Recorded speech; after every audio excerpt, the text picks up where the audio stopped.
Lalaki sa Camarines Norte na subuot ng molestya sa sarong menor de edad, arestado sa entrapment operation. Uyan report ni Don Jimenez.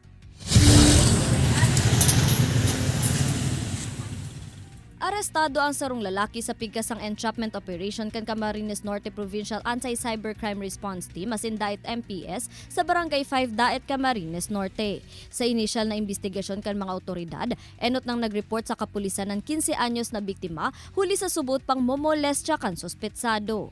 Apwera kaini igwa man subuot ni naglakop na video sa barangay na may koneksyon sa ginibo kan sospetsado. Pigkaulay pa subuot kan sospek ang biktima dandain na magreklamo karibay kan itatao ka ining kwarta.